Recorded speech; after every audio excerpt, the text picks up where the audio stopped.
forma consciente nunca se me pasó por la cabeza el hecho de escribir, aunque cualquiera lo diría dada la profesión que he elegido.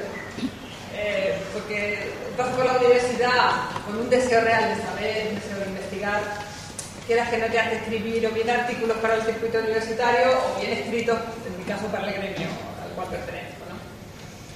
Pero es que hacer un psicoanálisis supone precisamente el reescribir la propia historia personal. La propia historia, la propia novela familiar del neurótico, como decía Freud, ¿no? Aunque en este caso la escritura tenga forma hablada y el soporte sea activar.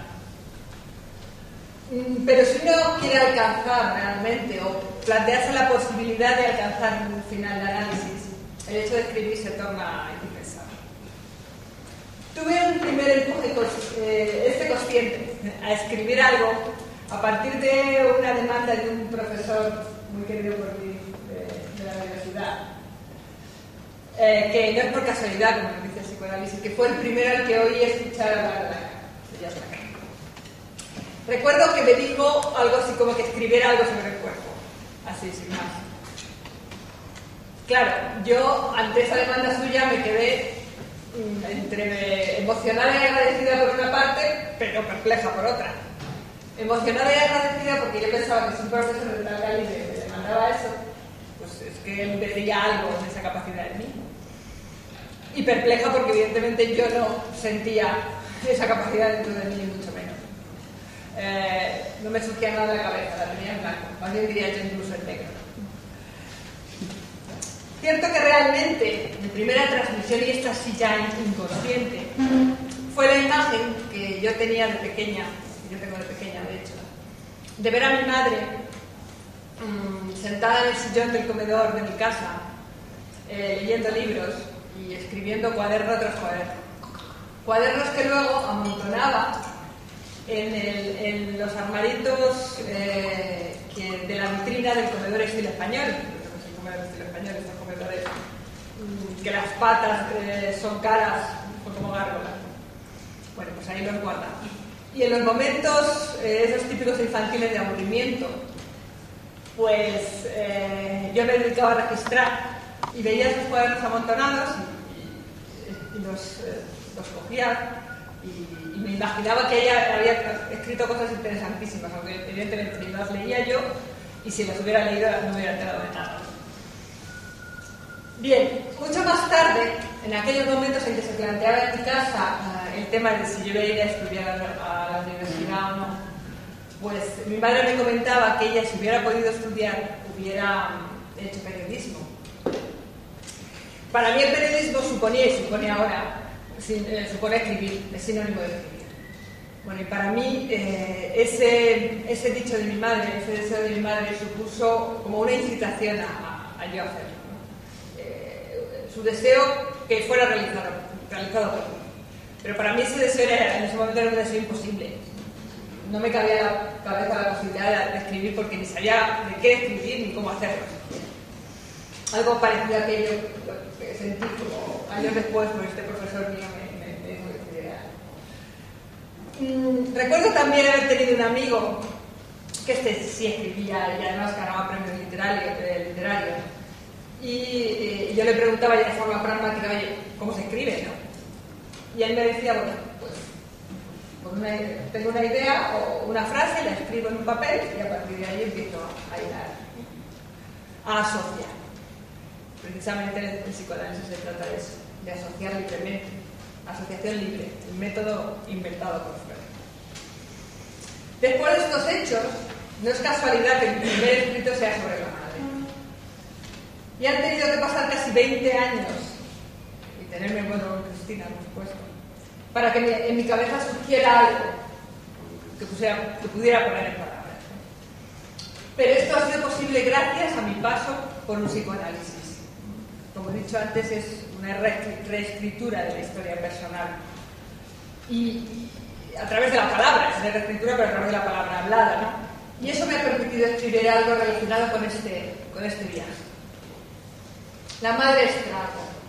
Título tremendo, podrán pensar algunos.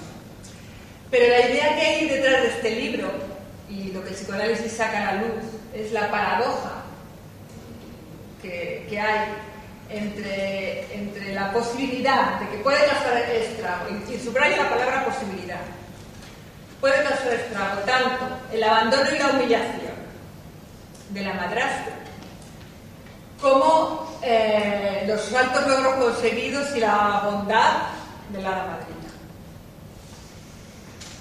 Es muy difícil, eso creo, lo ha dicho Cristina y Miguel, es muy difícil transmitir, decir lo que significa, el peso que puede llegar a tener un psicoanálisis. A un escéptico le puede parecer banal, superficial, burdo casi. Pero lo que una persona puede llegar a descubrir sobre sí misma en un psicoanálisis, bueno, esta banalidad superficial esconde experiencias subjetivas, esconde afectos, esconde vivencias, esconde recuerdos que determinan la vida de una persona, básicamente. Los desarrollos que hace Jacques Lacan de la invención de Sigmund Freud nos dicen que las palabras pueden tener tantos sentidos como personas hay en el mundo. Y claro, esto es lo que ocurre muchas veces, y de hecho así pasa, es que no podemos llegar a entenderlos.